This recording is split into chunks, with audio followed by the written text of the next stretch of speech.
It is such a cool day today. As somebody who came to the first convening as a practitioner, I'm just like in awe of all of the faces I know and all the faces that are new. So I'm going to say for like half the room right now is new, and I'm not going to get emotional, but I'm just going to say 2 years. We're not going to do 20 years. 2 years, we have doubled, if not maybe tripled or quadrupled. That's amazing. Woo, woo! We're taking over. So thank you all for being here. I'm overwhelmed with joy. So you guys know me, I'm Mariela Ruiz-Angel. I am now the Director for Alternative Response Initiatives at Georgetown's Law Center for Innovation and Community Safety. And that is a mouthful, but I will tell you that I couldn't leave this work. It was too soon. I loved myself some ACS, but I also realized that we needed to figure out how to get more practitioners to start being the advocates at the federal level, at the state level, and really to figure out how to lift the voices of our communities at a higher rate. And I know that we have to build this movement together. So I wanted to continue in that work, but I also wanted to start pushing boundaries. And that's what this panel is about pushing boundaries. For those that know me, that's literally my mission in life. So, but today I get the honor of having a conversation about we've taken the calls that we know we can take. We are doing it well. We know that less than 2, even 1% do we ever really need law enforcement to ever get involved. And now the question is, what's next? What are we going to start doing next, right? I think that we've conquered a lot of welfare checks, mental behavioral health checks, and now we need to, and we know that all of us are doing some level of homelessness work in some way or form. And that was, a lot of us didn't even plan that. So what's next for us? How do we start pushing? At the time, we had conversations about domestic violence, and most police were like, hell no, you can't go to those calls. Right now, how many of you guys are already involved in DV work with or without permission? Very much. How many of us are doing mediation in some way or dispute resolution? We are pushing boundaries without necessarily even needing permission. So now we want to be purposeful about this. We want to think about it. So I am going to introduce our panelists today. I'm going to start with Mimi Kim. For those that know, she's amazing. We have a fan club. Mimi Kim is a longtime advocate and researcher focused on community-based non-policing response to domestic and sexual violence. We've got Aaliyah Henton-Williams here today. Got a fan here also. She is the manager at the Crisis Intervention Service Unit in Rochester and oversees the PIC team, Person in Crisis, First Responder team, the Homicide Response team, and the Community Support team.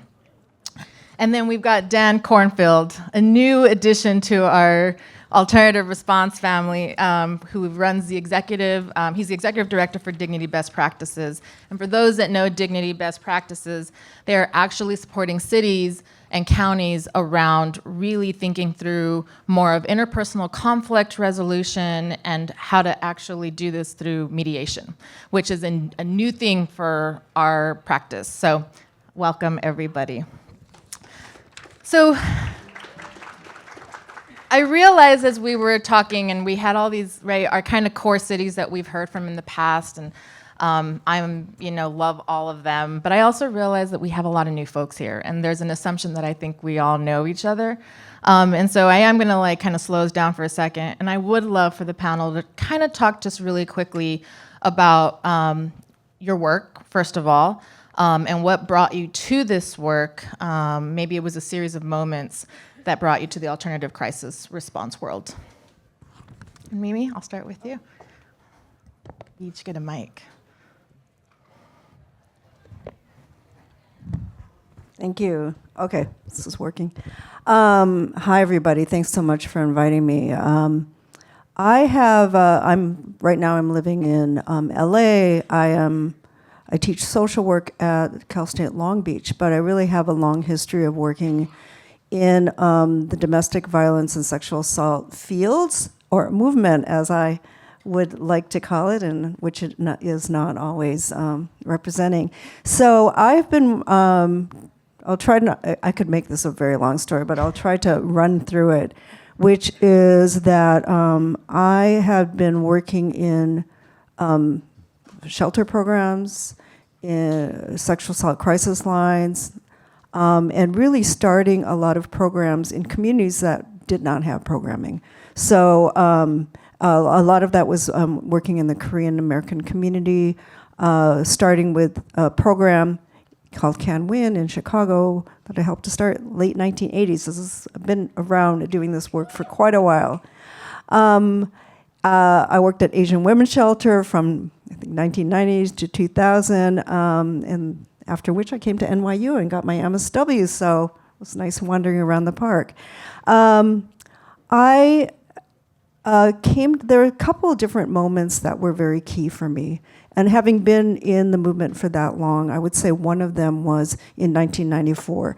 What happened in 1994, passage of VAWA, the Violence Against Women Act. A movement that I consider to be very liberatory, emancipatory.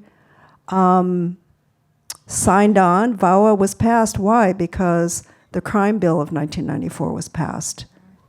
And I became very, very aware of the linkages, the strong linkages, the collusion, the collaboration that we had with law enforcement that I kind of by the time I walked in, it was a bit of a done deal. But the level of that collusion to the point which a bill that I was completely opposed to was one that was used to generate what we considered, was told to applaud for that bill, the passage of VAWA, knowing at that time and not having known before that was passed because of the passage of a bill that I was completely opposed to. So I would say that it was a shocking moment for me. It was one where I realized that the anti-violence movement that I felt very much a part of and still do, also failed to say anything about the fact that VAWA was passed as part of the crime bill and just asked us to applaud that without even making note of the kinds of contradictions that were part of that. Moving along to 2000, which is 6 years later, I think there were few of us at that time that I was connected to who were really profoundly bothered by that. But there were some. And I had to really look to people across the country that I had been connected to when I worked in Chicago. And as I moved towards New York, and we had started in 2000 something called Insight, at that time called Women of Color Against Violence, where we thought a couple hundred women of color would come together, rather 2,000 really tried to come together. And it was a place in which we really centered our concerns as people of color who were very concerned about domestic violence and sexual assault, but were also very concerned about the violence of policing. So that now is 25 years ago, and it was really marked a moment, I think, not only for myself as an individual and my colleagues and comrades, but also I think for the movement. At that time, we really talked about alternatives, as we're talking about today, and started not only creating a framework that would become abolition feminism, but also practices that would become, and I don't know if people are familiar with the terms like transformative justice, community accountability, and I'm going to do a quick turn to 2020 when, I think a lot of your programs started is from in where I really became interested in knowing about this surge towards not only a recognition of the need for alternatives, but also what I saw as an emergence of energy, resources, innovation, and practice. And at that time, I really looked towards organizations like Cahoots to talk about how widespread these kinds of programs could be. So I have not really been in this kind of space before, but I think the space maybe hasn't even existed, except for maybe 2 years ago. So I'm happy to be here. I'll talk more as we go along, but that's a little bit of my journey here. Thank you, Mimi. Aaliyah? Good morning, everyone. Thank you for having me. Again, my name is Aaliyah Hinton Williams. My journey in this work was completely unintentional, not on purpose. Back in 1992, I was a young college student, the second oldest of 5 children, raised in a really disciplined and Christian household. My parents moved us to a neighborhood about 4 years before that time. My youngest brother, Ralik, at the time, was 16 years old. He was an ordained minister, really just followed in the footsteps of my mother. And on the night that Bill Clinton was being elected into office, Ralik was walking home from Bible college. And when he reached the front of our home, he unfortunately walked into the crossfire of gang members. And Ralik was shot and killed in front of our family's home at that time. And thus began my work in human services. Really at that time, I just wanted to touch the lives of other young people, hoping that they would not experience the same type of pain, or helping them to navigate that pain if they already had. And so I began working in human services, lots of positions over time, in program management, coordination, lots of work with young people. I'm really blessed to be in a lot of spaces where I could offer my services and really grow as a professional, again, in a work that I had no idea I would be doing. Life went on, lots of things happened. And then in 2018, my oldest sister had ended a relationship with an ex-boyfriend. About a month after them ending their relationship, he somehow convinced Tracy to allow him to take her to a dentist appointment. As they returned from a trip to the bank, they were driving down the street, and at that time, he chose to stab her twice and kill her and then push her out of the vehicle and left her dying there in the road. And so by 2018, my family had experienced tragedy twice.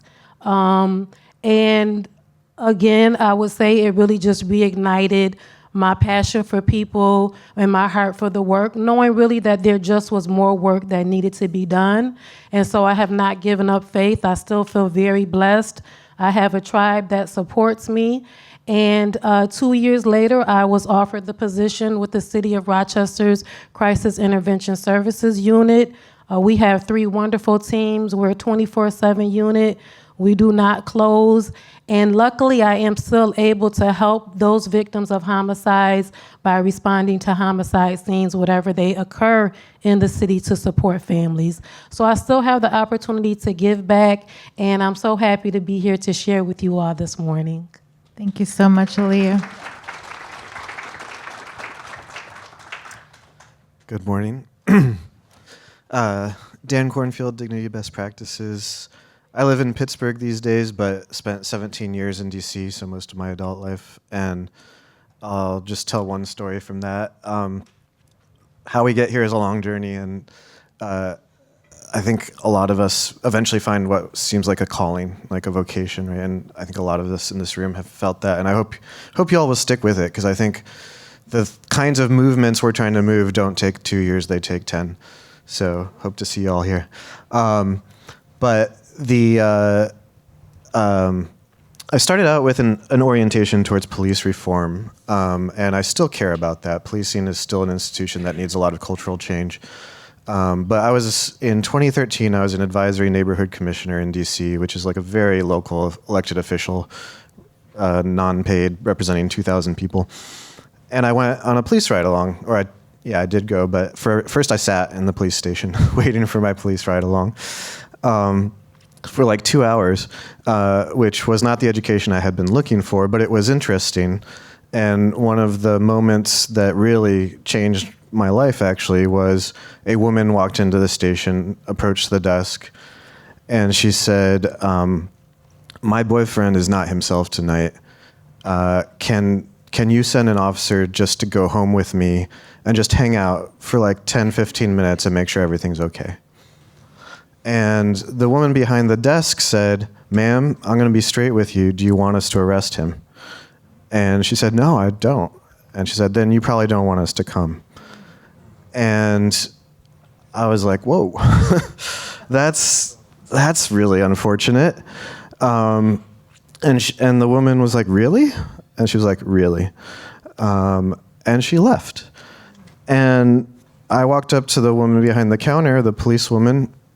I said, hey, don't you guys have, if it's not you guys, although I think there could have been some more creativity there, but if it's not you guys, couldn't you have referred her to a social worker or somebody else in the government system? And she said, they're not awake right now, and they wouldn't help anyway.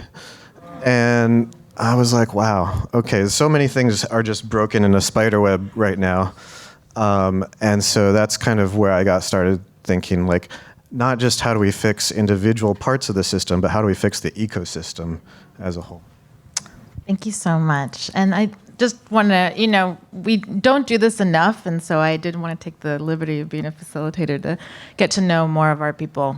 Because you all know, I don't care how much you get paid, ain't nothing going to motivate you to do this work except for your lived experience and your motivation that you bring, because it's tough work. So I'll start us off. I'd actually like to turn it to Aaliyah. So Aaliyah I've been getting to know a lot about Rochester's program and how they work. But one of the things that they have done was start with 3 call types.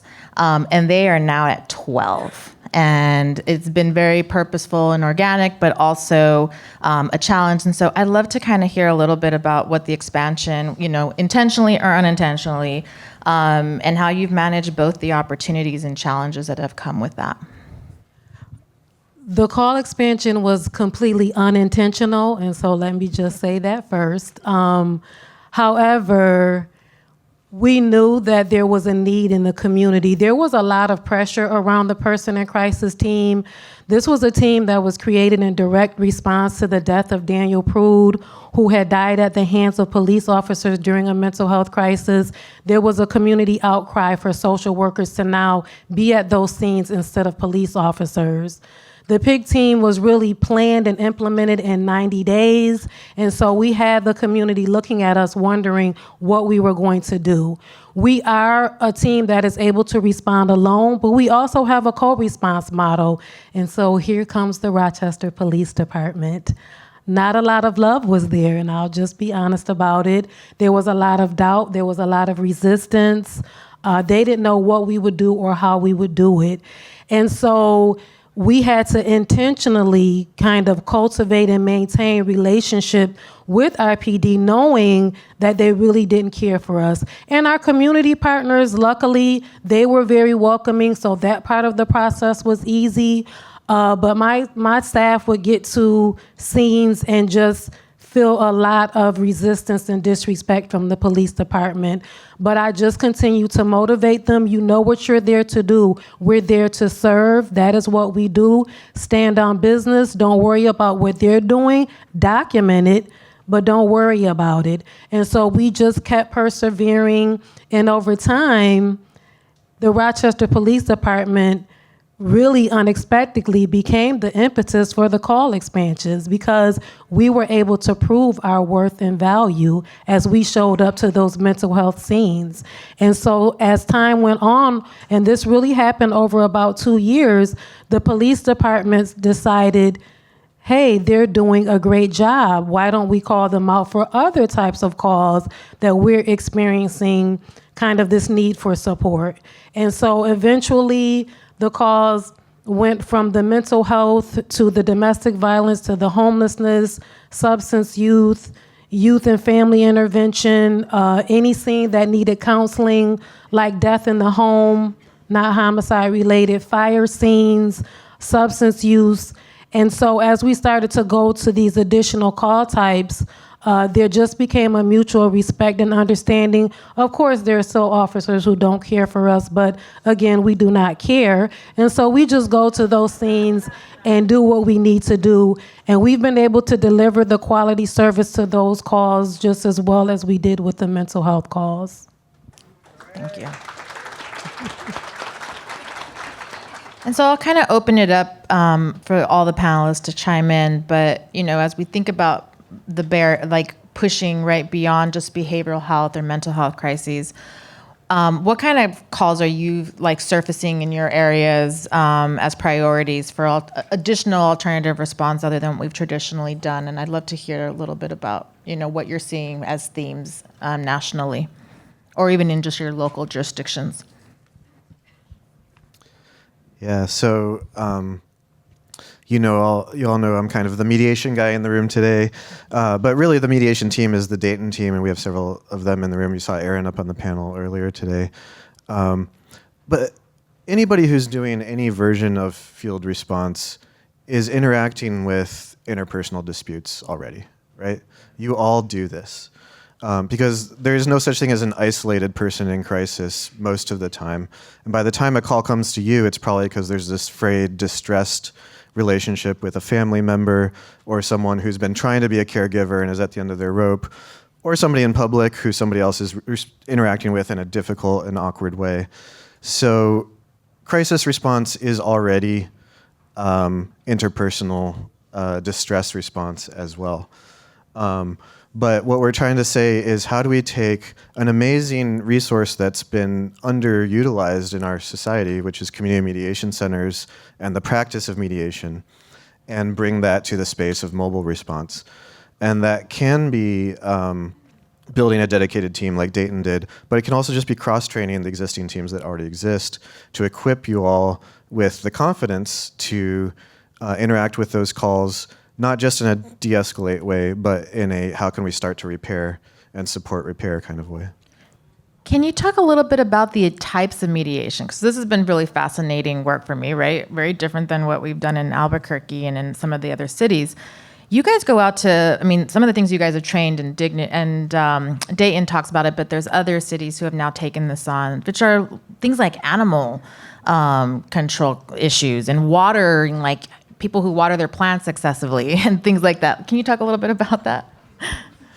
Yeah, probably you in this room, much less than people in most rooms, will not be surprised at the things that people call 911 about, right? My kid won't go to school. My neighbor's trash can is touching my truck,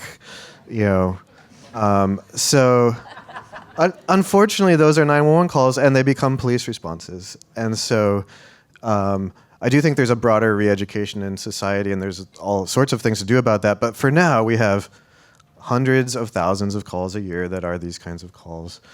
And so, and sometimes they are trivial even to the caller. They're just kind of being a pain. But oftentimes, if we take the subjective notion of crisis, of somebody being beyond their coping, we realize that interpersonal disputes are some of the deepest pains that people feel, especially when it's like somebody that they see every day, whether it's a neighbor or a family member or a roommate.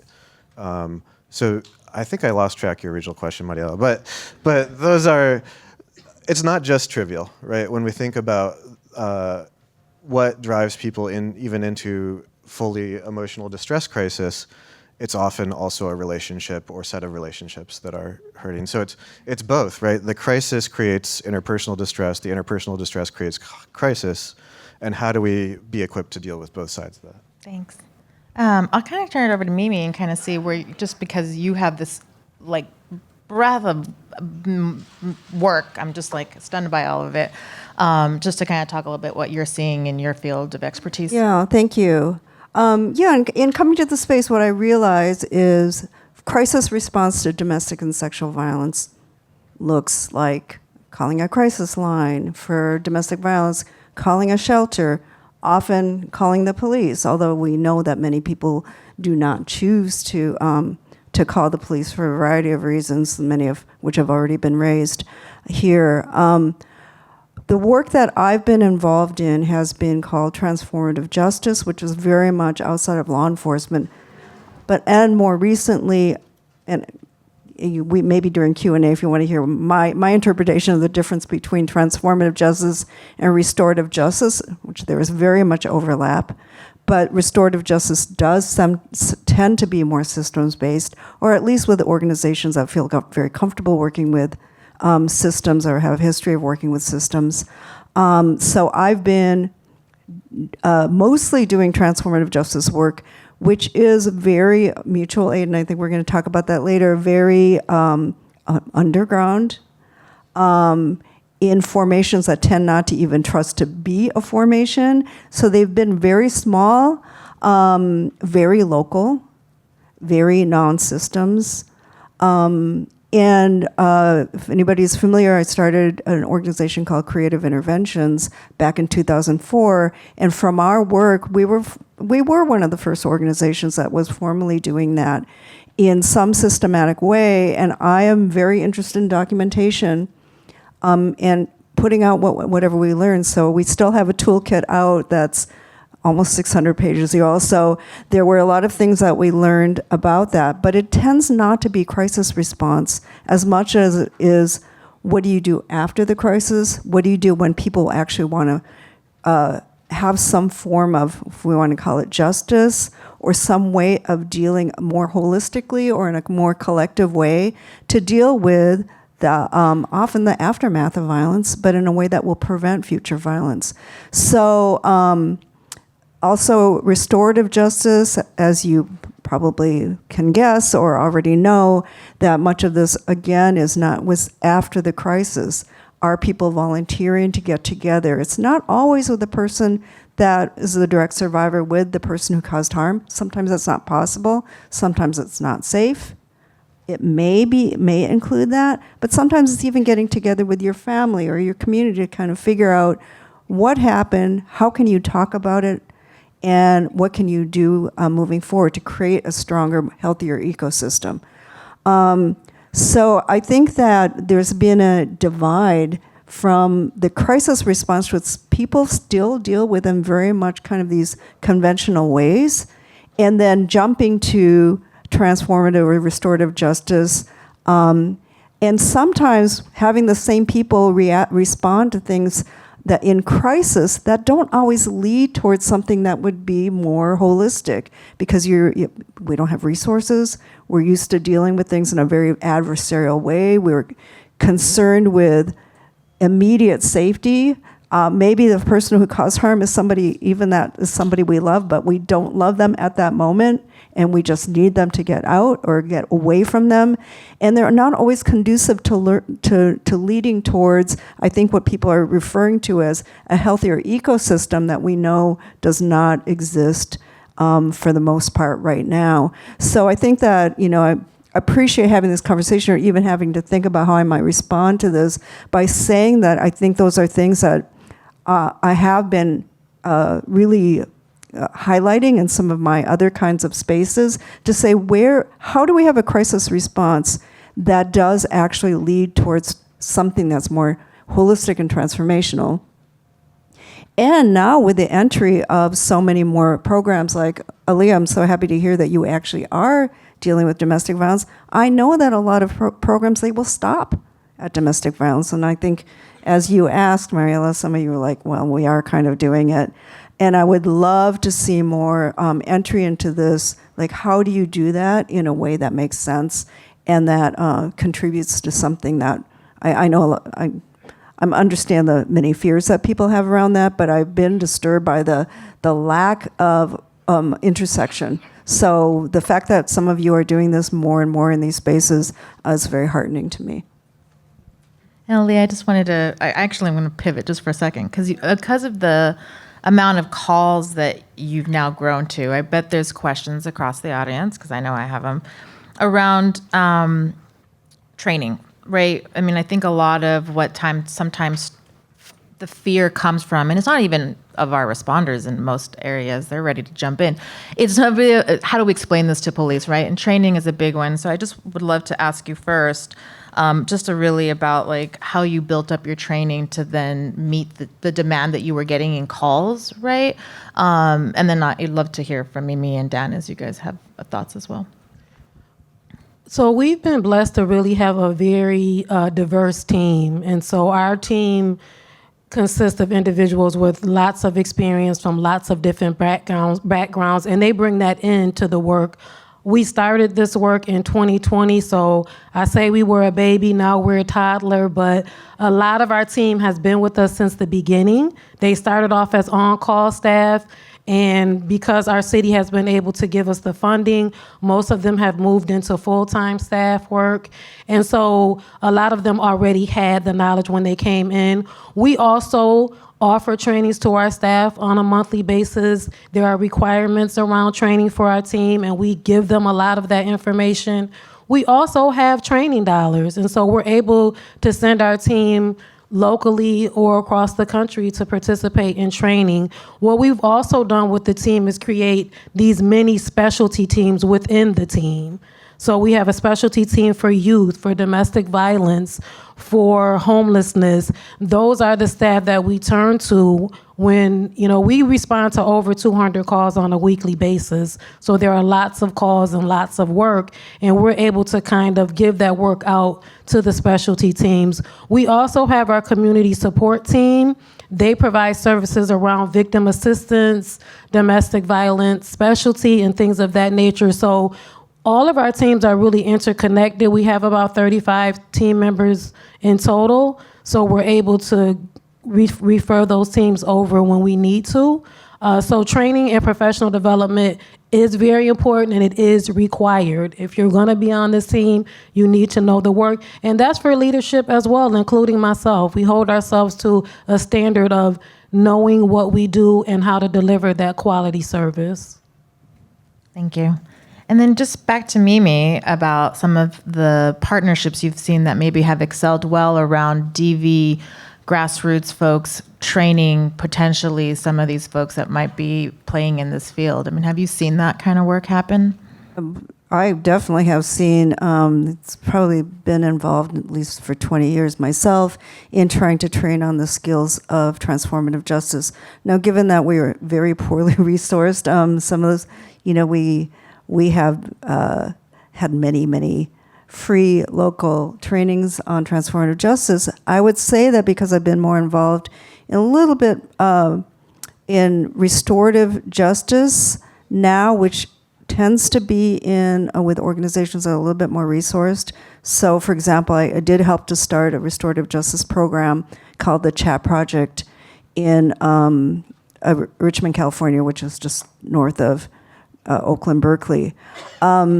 And we did, again, because it was a little bit more resourced, and because now I am in academia, I helped to do an evaluation for that as well, to see what's worked well, what hasn't. And I think that program has been able to do a lot more infusion of kind of the principles and some of the skills around restorative justice. Again, you could call it crisis response in some ways, because some of what the goals of the program have been to bring the skills, and there's a lot more of things using the circle than actually I have, more so than I have done traditionally in my own work. And was really curious about how that works in this community-based program. And what I saw in doing interviews with people who had gone through the program is they were able to use some of the methods to actually bring this home. And all of the interventions were in a very collective way, so they could talk about it with each other. There was a lot of preparation involved, a lot of practice around how you do those types of dialogues that might be maybe a little bit more akin to some of the mediation work. And that people did report back going home and being able to use some of these types of processes in a way that actually prevented escalation of violence, prevented escalation of tensions, that there were approaches that could not only picked up by adults but by children.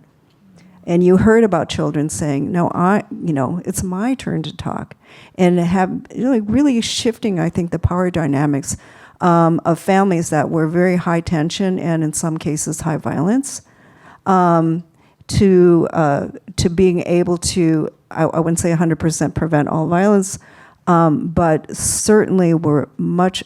I mean, if the family got to the point where they would even come to this, of course, they had a greater capacity and willingness to try to do an intervention to help themselves. But I found it very, very promising in terms of skill building that was actually carried out by people who could really share in their own families and their own communities how to do violence intervention and prevention work. Thank you. And I appreciate you saying that because I know a bunch of us have had to be very resourceful with training dollars and how we invest in that. And I think this is a really good way that I think we continue to build and continue to keep our responders resilient in their own work, right? Because that doesn't just teach somebody else how to do something, but it teaches them their own interpersonal skills on how to figure things out. So I appreciate that. So I'm going to kick it over to Dan, because Dan, you are actually just about to be or have launched a new mediation toolkit. So can you tell me a little bit about what maybe inspired that creation? Because now we might all have access to that at some point. And what kind of needs or gaps is it meant to really address? Yeah, thanks. I don't know how many of you have seen the musical Fiddler on the Roof, but there's this moment of like a new arrival, and everybody thinks it's a baby, but it's a sewing machine. And there's a new arrival. It's a toolkit. I'm super excited. It's a field. We call this Field Mediation Launch Toolkit. So field mediation being how do you take the mediation skills from a structured environment, which mediation is usually done in, people have agreed to be there at a time and a place and to do a thing, to an unstructured environment, and not everybody has agreed to be there or do a thing. Dayton is the pioneer in that practice. And me and Samantha Benecki were privileged and fortunate enough to be the accompanying implementation partners for Dayton's project. And so we came in 2021, and there had already been a bunch of community engagement work done, police reform committee, public discussion, and we did a bit more community engagement, but we helped write the protocols, write the job descriptions, and most importantly, build a cross-agency working group so that the ecosystem of the city built it together. Coming out of that, one of the pieces of magic that came from that trust was the team self-dispatches. So they have CAD, the same mobile data terminal in their cars that police officers have. They see the calls come in, and they can say, we'll go to that one after they read the notes. And they call the people back and say, we think this would be a good fit for mediation. Police will probably be there in an hour. We can be there in 15 minutes. Would you like us to come? And it's going amazingly well. It's been going for 3 years now. I was afraid that because people are calling because of noise complaints and things like that, neighbor disputes, pet complaints, etc., that they would be insistent on enforcement. And it turns out that only about 5% of callers in our first 10 weeks required the police when they heard what their options were. And it's now down to 2%, which is amazing. So this is working. And so since it's working, we're like, let's spread the word. Let's get it other places. And that's what the toolkit is about. It's a do-it-yourself 1 year of technical assistance through the phases of promote the idea, design it, implementation, planning, training, and launch. And there's a QR code on that black table over there where you can link to the toolkit. Pretty excited about it. Margot and Joshua helped write it. If you want to raise your hands, there's Joshua. Margot's in here somewhere. Over there, yes. So it's also got a lot of things we've learned along the way of the last 3 years to strengthen the processes that we're talking about. And there's things in there that's relevant even if you're not going to launch mediation response in the next couple of years. Because there's things like just how do we build a cross-agency working group? How do we do community engagement? And lessons that we've learned from other places. So check it out even if you're not interested in the mediation side, but there's cool stuff on the mediation side too. And I think this is really cool. I will tell you, and most people will know, I wasn't like a fan of the mediation, mostly because I didn't create it. But I will tell you that one of the things I have seen that has been really powerful in cities is advocacy from other city departments or other people who you work with in the community, right? And I think that the more you can integrate yourself.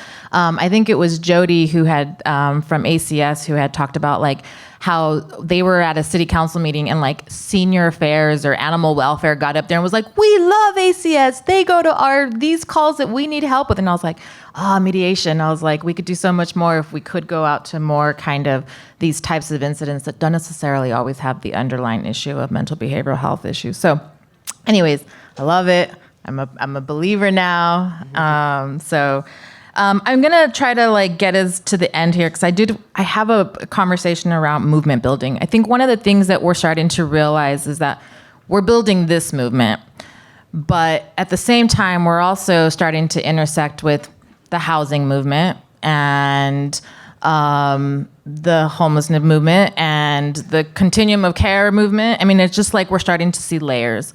And so I do want to, as kind of Mimi, in your time in movement building, and really like anybody can answer, but I really would love to just kind of get your thoughts really quickly on opportunities that you see for coalition building or partnering or being a catalyst to the other movements that are happening. Because we can't do it all, and we have to know our limitations, and there's a whole other conversation we can be having about how to say no. And we're learning that, some of us. But I will say that the movement building is big right now, and I'd love to figure out how we can just do that together. Yeah, I feel in some ways I'm sorry because I think my perspective and my trajectory is so different than I think some of the people here, so it might not resonate with you. I have come to see that the movement that I would say I'm part of, transformative justice and abolition, has, I wouldn't say catalyst to one, but very synergistic and very, we rely in some way, and sometimes we don't give credit to the ways in which people who did not have access to systems or were targets of systems have always had to develop their own responses, right? So I think that I have been very respectful of, and actually have gotten.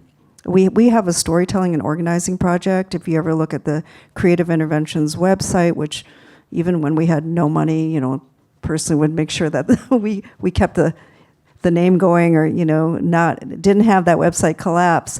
And we have a lot of information there, including collecting stories from people that are from all over who actually did intervene in violence, had their own crisis response that might have looked very different than our programs, but that can really inspire and feed our programs, and can also, if you share those stories, and we've heard stories already up here, can actually get people to say, oh, we are doing that. We have done that. I remember my mom talking about that.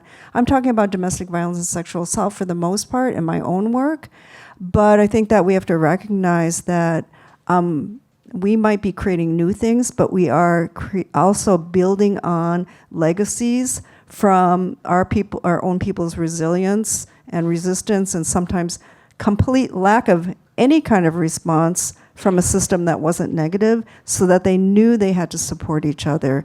And I want to make sure that my own work, that I always give that, do not forget that, give that, uplift that, and which we're kicking in our storytelling and organizing project again now, and I'm very excited about that, and excited to hear new stories and record them and share them.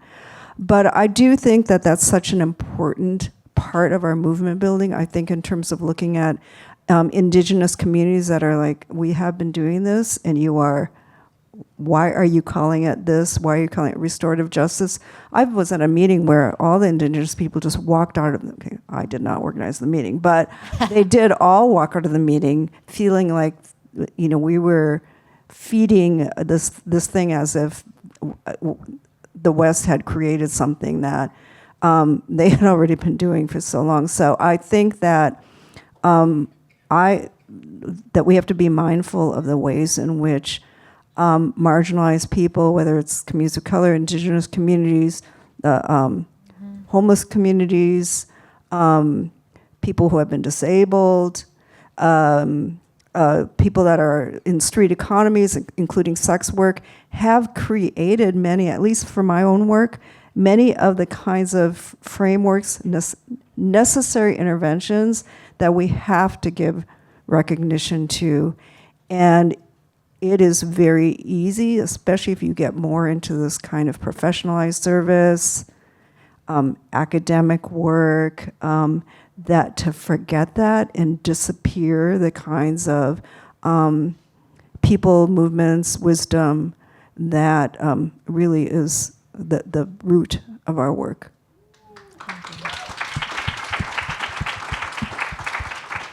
Anything you guys want to add, Aaliyah, Dan? It was. A different part of movement building, I think, is crystallizing shared values and concepts. And sometimes those can be pithy phrases like connection over correction, which is a good one that I learned from San Antonio. And one for mediation is voice and choice.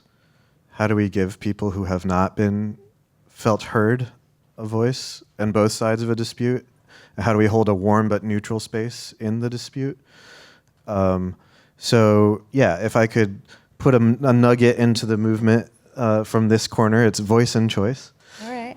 Aaliyah? And I will just say that, expanding the work is a wonderful thing.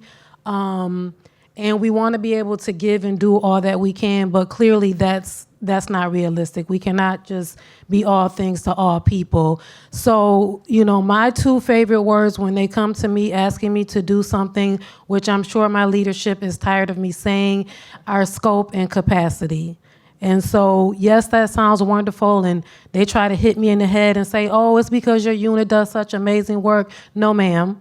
We don't, unless you're going to give us more staff, then we just cannot continue to grow these calls at this type of a rate. So I think that it feels good to be wanted, but at the same time, you stretch and stretch until it's just too much. So remembering scope and capacity really is key when you're considering the expansion work. Yep.